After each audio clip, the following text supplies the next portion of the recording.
اور نبی اکرم صلی اللہ علیہ وسلم سے پہلے انبیاء کی طرف جو کلام اتارا گیا اسی کلام پر ایمان رکھنا، یہی مطلوب ہے، یہی متقین کی صفت ہے۔ یہاں کوئی تذکرہ نہیں ہے کہ وما انزل من بعدک، آپ کے بعد بھی کوئی کلام آنا ہے جس پر ایمان رکھنا مطلوب ہے۔ گویا ہر وہ شخص جو اللہ کے نبی کے بعد اس بات کا دعویٰ کرتا ہے کہ مجھ پر بھی کوئی کلام اتارا گیا ہے، اس پر ایمان رکھو، وہ اللہ کا کلام نہیں ہو سکتا، وہ کسی اور کا کلام ہو سکتا ہے۔ آخر میں پانچویں صفت بیان کی گئی کہ وہ آخرت پر یقین رکھتے ہیں۔ اللہ تعالیٰ نے آخری آیت میں اس بات کا اعلان فرما دیا کہ جن متقین میں یہ 5 صفتیں موجود ہوں گی یہ ہدایت یافتہ ہیں اور یہ فلاح پانے والے ہیں۔ محترم حاضرین، جب بھی کوئی دعوت دی جاتی ہے تو اس کے مد مقابل 3 طرح کے طبقے معرض وجود میں آتے ہیں۔ اس دعوت کو تسلیم کرنے والے اور اس کا انکار کرنے والے، اور ایک طبقہ وہ موجود ہوتا ہے جو زبانی طور پر اس دعوت کے ہمراہ ہوتا ہے لیکن دل سے اس کا مخالف ہوتا ہے۔ یہ منافقین کا گروہ ہے۔ یہاں آیت نمبر 2 سے آیت نمبر 5 تک اللہ رب العزت کے اس دین کے ماننے والوں کا تذکرہ ہے، اور آیت نمبر 6 اور 7 میں ان لوگوں کا تذکرہ ہے جنہوں نے اس دعوت کا انکار کیا، اس دین کو تسلیم نہیں کیا۔ آیت نمبر 8 سے آیت نمبر 20 تک منافقین کا تذکرہ ہے اور ان کی سزا کا تذکرہ ہے۔ شروع میں منافقین کی 3 باتوں کا ذکر کیا گیا۔ پہلی بات یہ ہے کہ وہ کہتے ہیں آمنا باللہ، کہ ہم اللہ پر ایمان لائے اور قیامت کے دن پر ایمان لائے۔ اللہ فرماتے ہیں وما ہم بمؤمنین، یہ ایمان والے لوگ نہیں ہیں۔ دوسری ان کی بات یہ کہی گئی کہ یہ اپنے بارے میں یہ دعویٰ کرتے ہیں کہ ہم معاشرے میں اصلاح کرنے والے لوگ ہیں، ہم امن پھیلانے والے لوگ ہیں۔ اللہ فرماتے ہیں کہ حقیقت میں یہ لوگ فسادی طبقہ ہیں۔ تیسری بات ان کے بارے میں یہ بتائی گئی کہ یہ اپنے آپ کو بڑا عقل مند تصور کرتے ہیں۔ اللہ فرماتے ہیں یہ عقل مند نہیں ہے، بے وقوف لوگ ہیں۔ اس کے بعد ان کی 1-2 مثالیں بتائی گئیں تاکہ ان کی حقیقت سمجھنا آسان ہو جائے کہ اگر کوئی شخص صحرا میں ہو، سفر کر رہا ہو، اندھیرا گپ چھا جائے اور دائیں بائیں کی کوئی خبر نہ ہو کہ ہم نے قدم کہاں رکھنا ہے، ایسی صورتحال میں جھکڑ والی بارش چل رہی ہو اور انہوں نے اگر سفر جاری رکھنا ہے تو بارش کی اس کیفیت میں جب بجلی کڑکے تو اس سے جو روشنی ہو اس روشنی میں وہ 1-2 قدم آگے بڑھائیں اور پھر انہیں پتہ نہ ہو کہ آگے ہم نے کہاں قدم رکھنا ہے۔ جہاں ہم قدم رکھنا چاہ رہے ہیں کیا اس سے ہم اس راستے سے نیچے کہیں کھائی میں تو نہیں گر جائیں گے؟ کیا آگے ہم قدم رکھیں تو کسی پتھر یا پہاڑ سے تو نہیں ٹکرا جائیں گے؟ یہ ہے صورتحال ان کفار و منافقین کی کہ انہیں آخرت کے حوالے سے کچھ پتہ نہیں ہے، ہدایت کی روشنی سے یہ لوگ محروم ہیں۔ آیت نمبر 21 اور 22 میں اللہ رب العزت کی توحید کا تذکرہ ہے اور اس اللہ کی وحدانیت کی دلیل پیش کی گئی ہے۔ تمام انسانوں کو مخاطب کر کے یہ کہا گیا یا ایھا الناس اعبدوا ربکم الذی خلقکم، اے لوگو اپنے رب کی عبادت کرو۔ آگے اس کی دلیل بیان کی گئی کہ الذی خلقکم، پیدا تمہیں اسی نے کیا ہے، والذین من قبلکم، اور تم سے پہلے لوگوں کو بھی اللہ ہی نے پیدا کیا۔ تیسری بات یہ بیان کی گئی الذی جعل لکم الارض فراشا، جس نے تمہارے لیے زمین کو اس طرح کی ہموار سطح بنایا کہ وہ نہ سخت ہے نہ نرم ہے، اور اس میں تمام تمہاری ضرورت کے وسائل اللہ نے رکھ دیے ہیں۔ والسماء بناء، آسمان کو تمہارے لیے چھت بنایا۔ وانزل من السماء ماء، اللہ نے آسمان سے تمہارے لیے بارش اتاری۔ فاخرج به من الثمرات رزقا لكم، اور اس سے ایسے پھل اور سبزیاں تمہارے لیے نکالے جو تمہارے لیے رزق ہیں۔ فلا تجعلوا للہ اندادا، تو اب اللہ کے ساتھ کسی کو شریک نہ ٹھہراؤ۔ یہ دلائل بیان کر دیے گئے کہ یہ سب کچھ کرنے والا چونکہ اللہ ہے، لہذا اللہ ہی کی عبادت کرو۔ آیت نمبر 23 اور 24 میں اس بات کا تذکرہ ہے کہ قرآن کے شروع میں جو کہا گیا کہ یہ قرآن ایسا ہے جس میں کوئی شک نہیں ہے، تو یہ ایسا دعویٰ نہیں ہے کہ جس کی کوئی دلیل نہ ہو. یہاں اس کی دلیل کی طرف اشارہ ہے کہ اگر کسی کو قرآن کے کلام الہی ہونے میں شک ہے تو ہم اس کو ایک چیلنج کرتے ہیں، وہ یہ ہے کہ اس قرآن کریم کی کسی ایک صورت کے مقابلے میں وہ کوئی صورت بنا کے لے آئے.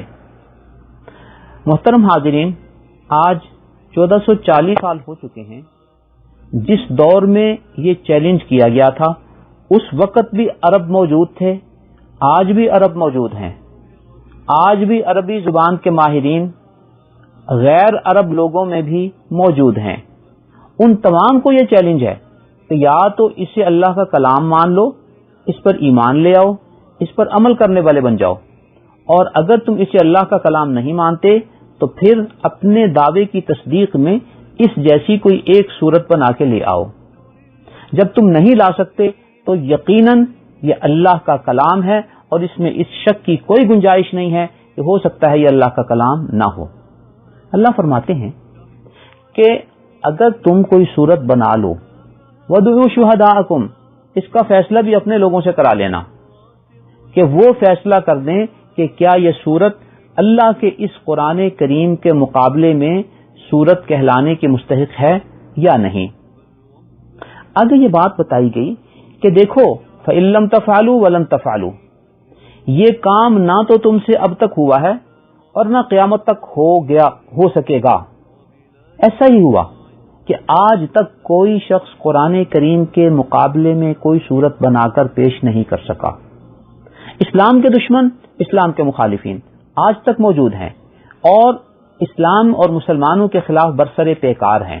ان کے لیے کتنا آسان تھا کہ وہ اسلام کے غلط ہونے کو ثابت کرنے کے لیے قرآن کے مقابلے میں ایک صورت اگر بنا کے لے آتے تو قرآن کی اور اسلام کی حقانیت ختم ہو جاتی، لوگوں کا ایمان ختم ہو جاتا. ہاں یہ تو اللہ کا کلام نہیں ہے، فلاں نے اس کلام کے مقابلے میں ایک صورت بنا کے پیش کر دی ہے. یوں محترم حاضرین، یہ قرآن کریم اللہ تعالیٰ کا وہ معجزہ ہے جو اللہ نے نبی اکرم صلی اللہ علیہ وسلم کو عطا فرمایا تھا اور قیامت تک یہ معجزہ قائم ہے. یوں نبی اکرم صلی اللہ علیہ وسلم کی حیات طیبہ میں جن لوگوں نے نبی اکرم صلی اللہ علیہ وسلم کے براہ راست معجزے دیکھے تھے اور اسلام اور ایمان کی حقانیت کو تسلیم کیا تھا، قیامت تک آنے والی انسانیت کے لیے نبی اکرم صلی اللہ علیہ وسلم کا معجزہ قرآن کریم کی شکل میں موجود ہے. آگے آیت نمبر 30 سے آیت نمبر 38 تک حضرت آدم علیہ السلام کی پیدائش اور اس سے متعلقہ واقعات کا تذکرہ ہے. اس میں اللہ تعالیٰ نے اس بات کا اعلان فرمایا کہ میں نے زمین میں اپنے نظام کو چلانے کے لیے ایک خلیفہ بنانا ہے. اس کے لیے آدم علیہ السلام اور ان کی اولاد کا انتخاب ہوا تکوینی طور پر. اس سلسلے میں جو واقعات ہوئے ان میں تخلیق آدم کے بعد اللہ تعالیٰ نے ملائکہ کو اور جنات کے نمائندے شیطان کو یہ حکم دیا کہ آدم علیہ السلام کو سجدہ کرو. ملائکہ نے سجدہ کیا، ابلیس نے سجدہ نہیں کیا. آگے چل کر حضرت آدم علیہ السلام جنت میں رہ رہے تھے کہ ان سے اللہ کے ایک حکم کی پاسداری نہیں ہو سکی اور اس حکم کی پاسداری نہ ہونے کی وجہ سے حضرت آدم علیہ السلام نے توبہ کی. اللہ تعالیٰ نے ان کی توبہ قبول فرما لی. آدم علیہ السلام کامیاب ہو گئے جبکہ ابلیس نے اللہ کے حکم کی نافرمانی کی اور بجائے توبہ کے اس پر اکڑا. یہ دو نمونے اللہ تعالیٰ نے تخلیق آدم کے بعد بتا دیے کہ اگر کسی سے کوئی غلطی ہو جائے، وہ اللہ سے توبہ کر لے تو وہ آدم علیہ السلام کی طرح ہے کہ اس کی توبہ قبول کر لی جائے گی اور اس کو اللہ کا فرما بردار شمار کیا جائے گا. لیکن اگر اللہ کی نافرمانی کے بعد کوئی شخص اس پہ اکڑا رہے، ڈٹا رہے، تو اس کی مثال شیطان کی ہوگی اور وہ قیامت تک ناکام ہونے والے لوگوں میں سے ہوگا۔ یوں اللہ تعالیٰ نے فرمایا کہ اب آدم علیہ السلام کو اس حکم کی پاسداری نہ کرنے کی وجہ سے میں دنیا میں بھیج رہا ہوں زمین پر۔ یہاں ایک لفظ ارشاد فرمایا کہ تم زمین پر جاؤ، بعضکم لبعض عدو۔ یہاں ایک طبقہ تمہارا مخالف اور دشمن ہوگا۔ گویا کہ اللہ نے بتا دیا کہ یہ شیطان تمہارا دشمن ہے، اب اس کی مان کر چلو گے ناکام رہو گے، اس سے بچ کے رہو گے کامیاب ہو جاؤ گے۔ اور ساتھ ہی ساتھ فرمایا فَإِمَّا يَأْتِيَنَّكُم مِّنِّي هُدًى، آدم علیہ السلام کی اولاد میں میری ہدایت کے نزول کا سلسلہ تمہارے پاس ہوتا رہے گا، اللہ کی طرف سے ہدایت آتی رہے گی۔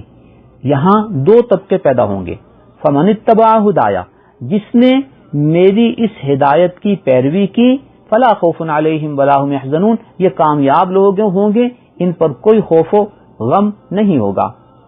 والذین کفروا، جن لوگوں نے اس ہدایت کو قبول نہیں کیا یہ ناکام ہونے والے لوگ ہیں اور ان کو آخرت میں سزا دی جائے گی۔ آیت نمبر 40 کے بعد بنو اسرائیل کا تذکرہ ہے۔ بنو اسرائیل سے مراد حضرت آدم علیہ السلام کی اولاد میں حضرت اسحاق علیہ السلام کے بعد حضرت یعقوب علیہ السلام ہیں۔ حضرت یعقوب علیہ السلام کا نام اسرائیل تھا اور ان کی اولاد میں جو لوگ آئے ان کو بنو اسرائیل کہتے ہیں، جبکہ حضرت ابراہیم علیہ السلام کے ایک اور بیٹے حضرت اسماعیل علیہ السلام تھے، ان کی اولاد بنو اسماعیل کہلاتی تھی۔ نبوت کا سلسلہ عمومی طور پر بنو اسرائیل میں چلتا رہا اور حضرت اسماعیل علیہ السلام پر تو نبوت آئی لیکن ان کی اولاد میں نبوت کا سلسلہ رکا رہا، یہاں تک کہ آخری نبی سید الانبیاء حضرت محمد الرسول اللہ صلی اللہ علیہ وسلم بنو اسماعیل میں نبی بن کر آئے۔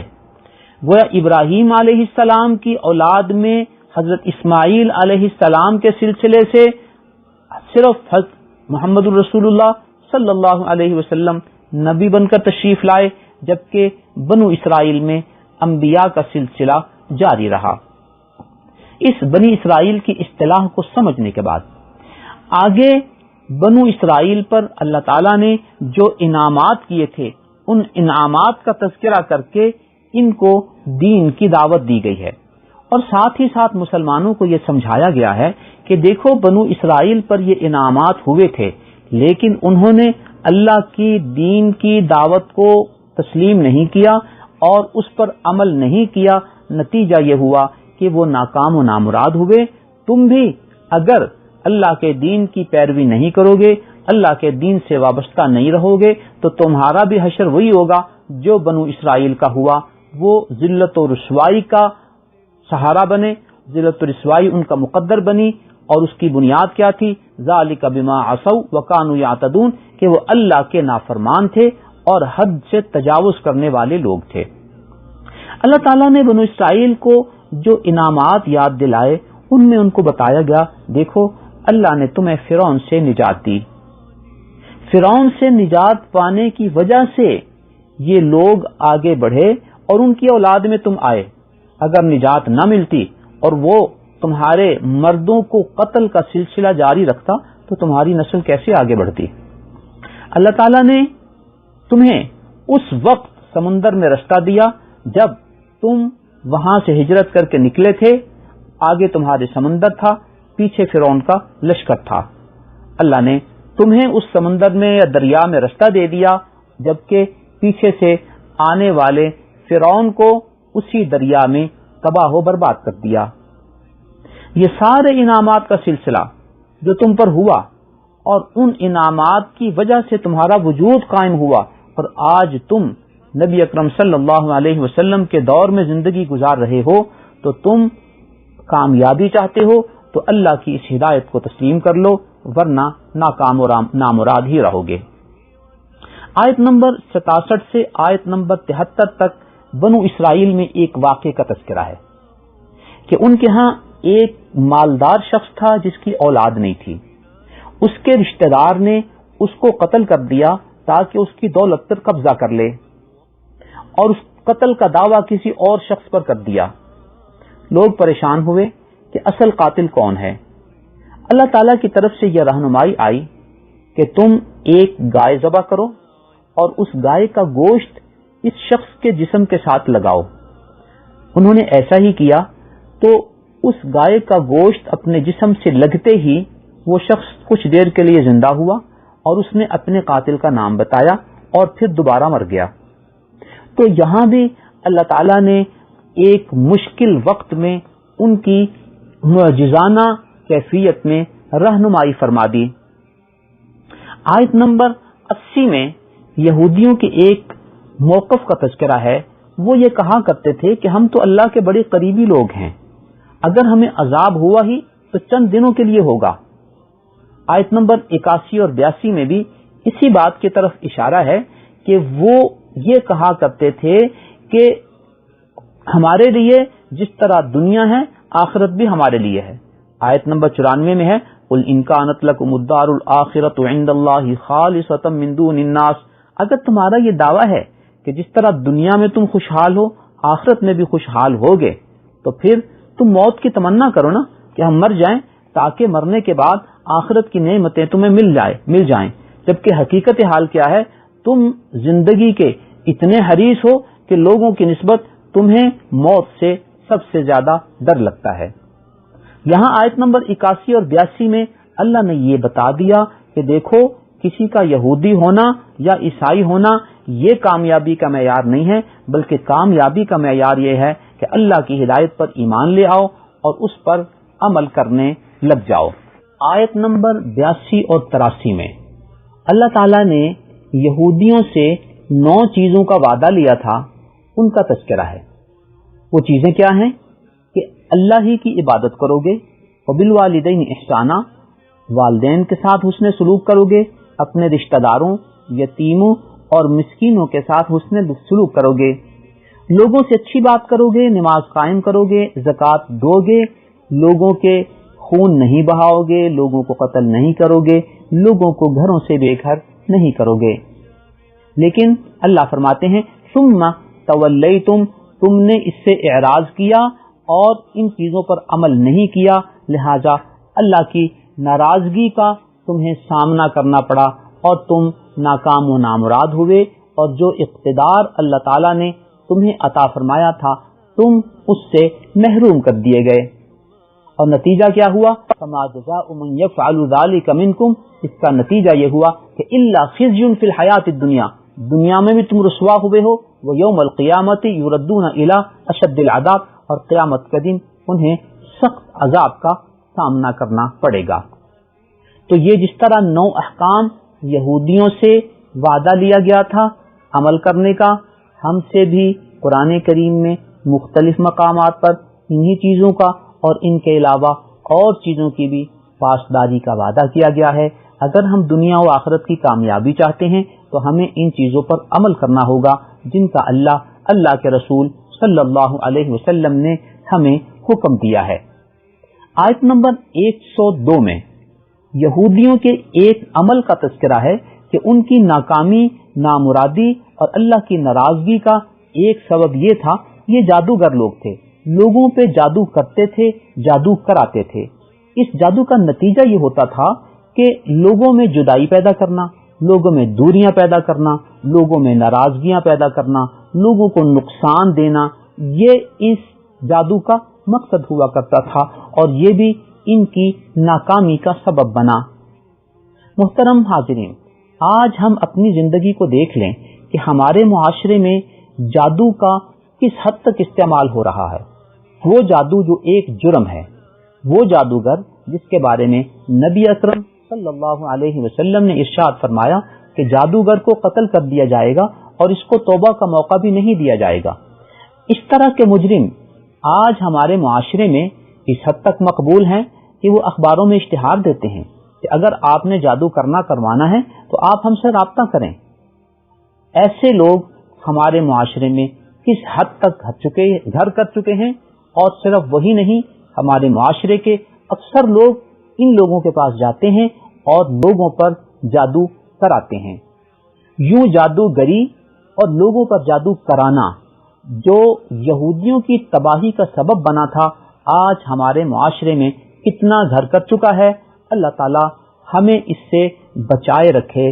آج ماحول میں ہر دوسرا تیسرا شخص یا جادو کر رہا ہے یا جادو کرا رہا ہے، اور معاشرہ ان لوگوں کے اس جادو کے منفی طرز عمل، منفی نتائج سے تکلیف میں ہے، پریشانیوں میں ہے۔ یہاں 3 چیزوں کا تذکرہ کر دیا جائے تو بات کو سمجھنا آسان ہوگا۔ پہلی بات یہ ہے کہ انبیاء علیہم الصلوات و تسلیمات سے جو کام سرزد ہوتے ہیں بظاہر وہ اسباب کے مطابق نہیں ہوتے، ان کو معجزہ کہا جاتا ہے۔ نبی اکرم صلی اللہ علیہ وسلم کا چاند کی طرف اشارہ کرنا اور چاند کا 2 ٹکڑے ہو جانا یہ معجزہ تھا۔ اسی طرح کے بعض کام اللہ کے نیک بندوں کے ہاتھوں پہ بھی صادر ہوتے ہیں، ان کو ہم کرامت کہتے ہیں۔ لیکن جادو نہ معجزہ ہے نہ کرامت ہے۔ جادو ایک ایسا عمل ہے جو شیطان کے تعاون سے کیا اور کرایا جاتا ہے۔ تو اس سے آپ کے سامنے ساری بات کھل کر آ گئی کہ کرامت اور جادو میں فرق ہے۔ جادوگر ولی نہیں ہوتا، جادوگر پہنچا ہوا نہیں ہوتا۔ ہم اس کے ان اعمال کی وجہ سے جو بظاہر ہمیں لگتے ہیں کہ اس سے یہ کام ہو گیا، اس نے یہ کام کر دیا، ہم ان لوگوں کو اللہ کا پہنچا ہوا لوگ سمجھتے ہیں، پہنچا ہوا طبقہ سمجھتے ہیں، جبکہ یہ طبقہ اللہ والا نیک پیر نہیں ہے، یہ شیطانی طبقہ ہے۔ آیت نمبر 102 میں اس بات کا تذکرہ ہے کہ ان یہودیوں میں جادو کرنے اور کرانے کی بھی بری عادت پائی جاتی تھی، جس کی وجہ سے یہ لوگوں کو تکلیف دیتے اور آپس میں جدائی پیدا کرتے۔ خاوند بیوی میں جدائی، ماں باپ میں جدائی، بہن بھائی میں جدائی، اور ان کو مختلف تکالیف میں مبتلا کرانا۔ یہاں اگر ہم آج اپنے معاشرے کا تجزیہ کریں کہ یہودیوں والی یہ بری عادت آج ہمارے معاشرے میں کتنی عام ہو چکی ہے۔ جادوگر معاشرے کا وہ طبقہ ہے جس کے بارے میں نبی اکرم صلی اللہ علیہ وسلم نے ارشاد فرمایا ہے کہ جادوگر کی سزا یہ ہے کہ اس کو قتل کر دیا جائے اور اس کو توبہ کا موقع بھی نہ دیا جائے۔ لیکن آج ہمارے ہاں جادوگروں کے اشتہارات اخبار میں چھپتے ہیں اور انہوں نے بورڈ لگائے ہوتے ہیں جادو کرنے اور کرانے کے لیے، جس کی وجہ سے ہمارے معاشرے کا ہر دوسرا تیسرا فرد ان لوگوں کی تکلیفوں کی زد میں ہے اور پریشانیوں کا شکار ہے۔ اللہ تعالی ہم سب کو اس سے محفوظ فرمائے۔ یہاں 3 چیزوں کا ذکر اگر کر دیا جائے تو بات کو سمجھنا آسان ہوگا۔ ایک معجزہ ہوتا ہے، ایک کرامت ہوتی ہے، ایک جادو ہوتا ہے۔ نبی کے ہاتھ پر اگر کوئی ایسا عمل ظاہر ہو جو بظاہر اسباب کے مطابق نہیں ہے، جیسے نبی اکرم صلی اللہ علیہ وسلم نے انگلی کا اشارہ کیا چاند کی طرف اور چاند 2 ٹکڑے ہو گیا، یہ نبی اکرم صلی اللہ علیہ وسلم کا معجزہ تھا۔ اسی طرح کا اگر کوئی عمل کسی نیک آدمی کے ہاتھ پہ ظاہر ہو تو اسے کرامت کہتے ہیں۔ لیکن واضح رہے کہ جادو کرامت نہیں ہے، جادو ایک شیطانی عمل ہے۔ لیکن افسوس کی بات ہے کہ ہمارے ہاں جادو اور کرامت کا فرق نہ سمجھنے کی وجہ سے ہمارے لوگ جادوگر کو بھی بزرگ سمجھ لیتے ہیں، انہیں پیر بنا لیتے ہیں اور انہیں پہنچا ہوا شخص تصور کرتے ہیں، جبکہ وہ شیطان کا آلہ کار ہوتا ہے۔ تو یوں اس یہودیوں میں جادو کرنے کرانے کا جو عمل اللہ کی ناراضگی کا سبب بنا تھا، یہ چیز آج ہمارے معاشرے میں بھی گھر کر چکی ہے۔ اللہ اس سے ہماری حفاظت فرمائے اور اس کی شر سے بھی ہماری حفاظت فرمائے۔ آیت نمبر 104 میں نبی اکرم صلی اللہ علیہ وسلم کا ایک ادب بتایا گیا ہے۔ یا ایھا الذین آمنوا لا تقولوا راعنا، اے لوگو نبی کو راعنا نہ کہو۔ راعنا ایک ایسا لفظ تھا جو مسلمان تو ادب کے لیے استعمال کرتے، لیکن یہودیوں کے ہاں یہ ایک گالی کا لفظ تھا، تو وہ نبی اکرم صلی اللہ علیہ وسلم کی محفل میں بیٹھے ہوئے آپ کے لیے راعنا کا لفظ استعمال کرتے اور پھر آپس میں ہنستے ٹھٹھا کرتے کہ دیکھو ہم نے ان کے نبی کو راعنا کہہ کر گالی دی ہے اور ان کو پتہ بھی نہیں چلا۔ اللہ تعالی کی طرف سے انہیں منع کر دیا گیا اور اس بات کی نشاندہی کر دی کہ یہ لوگ راعنا کہہ کر نبی کی بے ادبی کرنا چاہتے ہیں، لہذا نبی کے شان میں کوئی ایسا لفظ بھی استعمال نہ کیا جائے جس میں کسی قسم کی بے ادبی کا پہلو ہو۔ جب نبی کی بے ادبی سے بھی قرآن نے روک دیا تو نبی کی گستاخی یا نبی کو گالی دینا یہ ناموس رسالت کے حکم کے اعتبار سے نبی کے تقدس کو پامال کرنا ہے۔ اللہ اس سے ہم سب کی حفاظت فرمائے۔ آیت نمبر 109 میں یہود و نصارہ کے ایک طرز عمل کی نشاندہی کی گئی ہے کہ ود کثیر من اہل کتاب، بہت سارے یہودی اور عیسائی وہ یہ چاہتے ہیں یردونکم من بعد ایمانکم کفارا، کہ تمہیں ایمان سے پلٹا کر دوبارہ کفر کی طرف لے آئیں۔ وجہ کیا ہے؟ حسدم من عند انفسکم، اللہ نے جو کچھ تمہیں عطا فرمایا ہے انہیں اس پہ حسد ہے اور اس سے تمہیں محروم کرنے کے لیے یہ تمہیں اسلام اور ایمان سے محروم کر کے دوبارہ یہودی اور عیسائی بنانا چاہتے ہیں، اور جس طرح وہ خود ناکام ہیں تو وہ چاہتے ہیں کہ تمہیں بھی کامیابی میسر نہ آئے۔ تو یوں محترم سامعین، آج اگر ہم اپنی زندگی کو دیکھیں تو یہود و نصارہ کے تمام وسائل ہمارے طرز معاشرت، ہمارے دین اور ہمارے کلچر، ہمارے عقیدے پر حملہ آور ہیں۔ اس کے پس منظر میں ان کا وہی جذبہ ہے کہ جس طرح وہ اللہ کی اس نعمت سے محروم ہیں، وہ حسد کی وجہ سے ہمیں بھی اس سے محروم کرنا چاہتے ہیں۔ آیت نمبر 116 میں یہود و نصارہ کے ایک ایسے عقیدے کا ذکر کیا گیا ہے جو اللہ تعالیٰ کی ناراضگی کا سبب بنا۔ وقالوا اتخذ اللہ ولدا، انہوں نے اللہ رب العزت کی شان میں یہ گستاخانہ جملہ کہا کہ اللہ کا بیٹا ہے۔ یہودیوں نے یہ کہا کہ عزیر اللہ کا بیٹا ہے، عیسائیوں نے یہ کہا کہ عیسیٰ اللہ کا بیٹا ہے۔ اللہ فرماتے ہیں سبحانہ، اللہ اس طرح کی اولاد کی نسبت سے اور ہر قسم کے عیب سے بالکل پاک ہے۔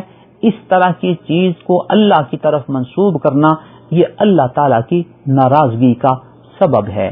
اللہ کے ساتھ کسی کو شریک کرنا یا کسی چیز کی نسبت اللہ کی طرف شرک کے انداز میں کرنا اللہ تعالیٰ کی ناراضگی کا سبب بنتا ہے۔ آیت نمبر 120 میں یہود و نصارہ کی ایک نفسیات کا تذکرہ کیا گیا۔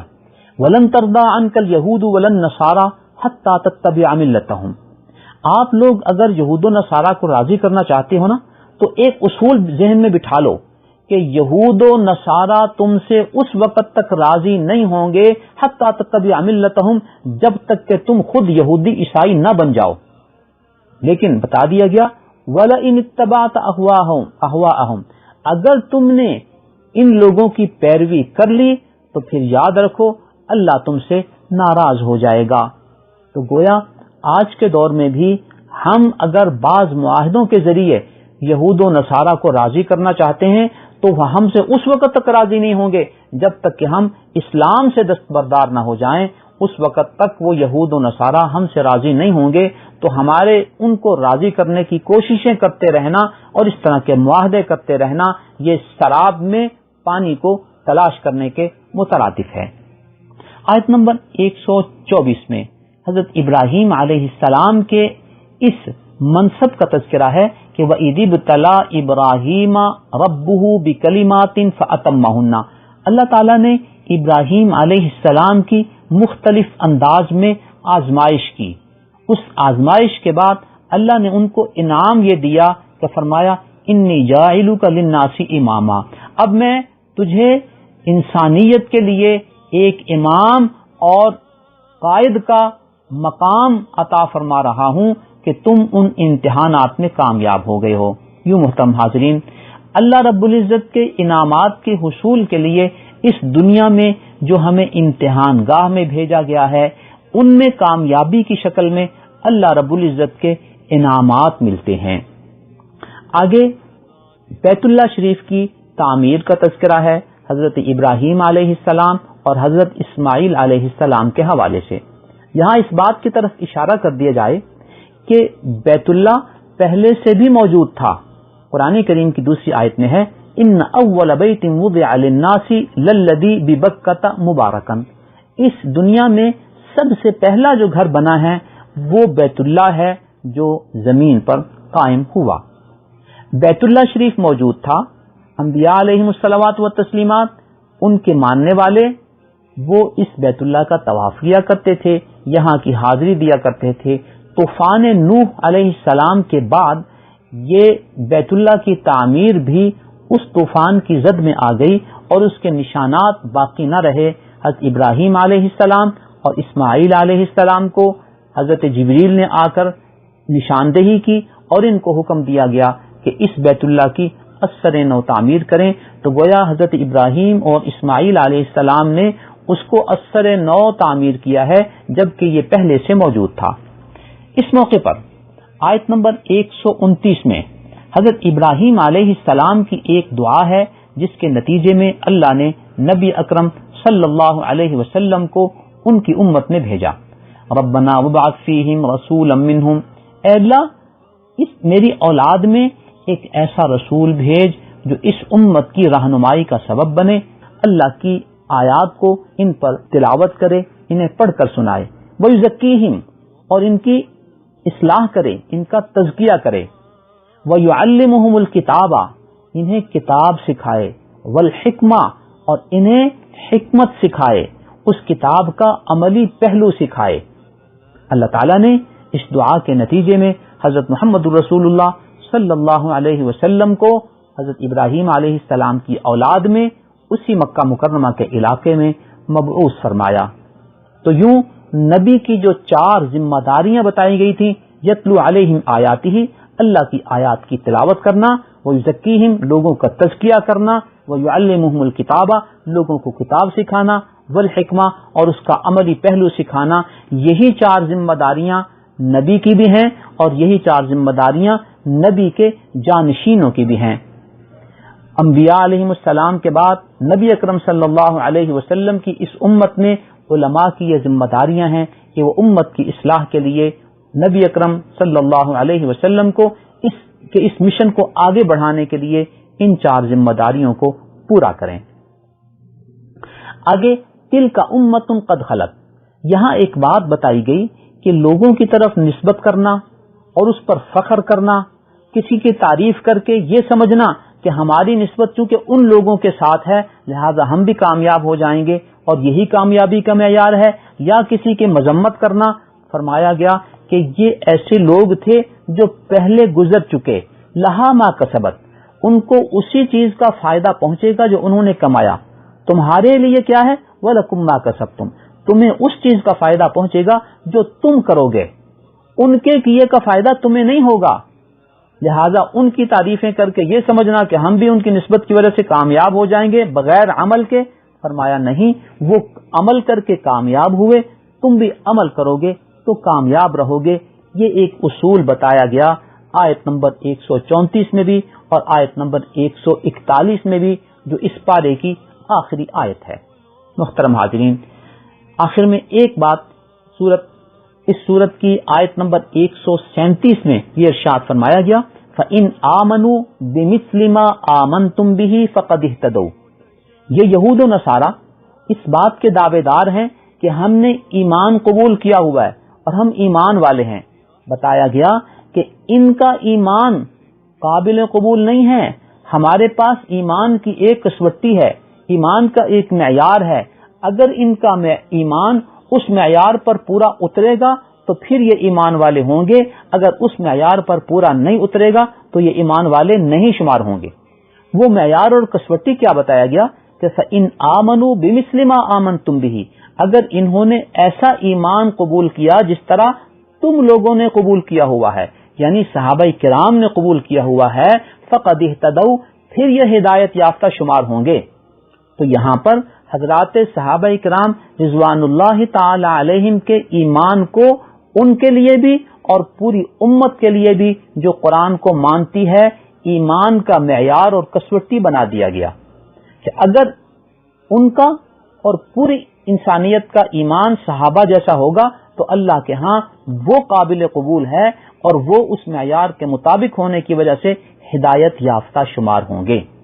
اس سے واضح ہوا کہ حضرات صحابہ کرام معیار ایمان ہیں، اور یہی وجہ ہے کہ ہم جو اپنے آپ کو اہل سنت والجماعت کہتے ہیں اس وجہ سے کہ اہل سنت وہ ہیں جو نبی اکرم صلی اللہ علیہ وسلم کی سنتوں پہ عمل کرنے والے ہیں، والجماعت وہ ہیں جو صحابہ کی جماعت کے عمل کے مطابق اپنی زندگی کو ڈھالے ہوئے ہیں۔ تو یہاں والجماعت یعنی صحابہ کرام کے ایمان اور ان کے اعمال کی طرف اشارہ موجود ہے۔ تو اللہ رب العزت ہمیں نبی اکرم صلی اللہ علیہ وسلم کی سنت اور حضرات صحابہ کرام جو کہ جماعت ہیں، اللہ ہمیں ان کے منہج، ان کے عقیدے، ان کے طرز عمل پر قائم رکھے۔ اللہ ہمیں صحیح اہل سنت والجماعت سے قائم دائم رکھے اور اسی پر ہماری زندگی گزرے، اسی پر ہماری موت آئے۔ یوں محترم حاضرین، قرآن کریم کے پہلے پارے کے یہ کچھ بنیادی اور اہم وہ پہلو تھے جو ہم نے خلاصے کے انداز میں آپ کی خدمت میں عرض کیے۔ اللہ رب العزت ہمیں اپنی علمی اور عملی فکری زندگی میں اس کے مطابق اپنی زندگیوں کو ڈھالنے کی توفیق عطا فرمائے۔ اللہ کے جو احکامات ہیں ان پر عمل کرنے کی توفیق عطا فرمائے، جن سے اللہ تعالیٰ نے روکا ہے ان سے بچنے کی توفیق عطا فرمائے۔ آمین۔ وآخر دعوانا ان الحمد للہ رب العالمین۔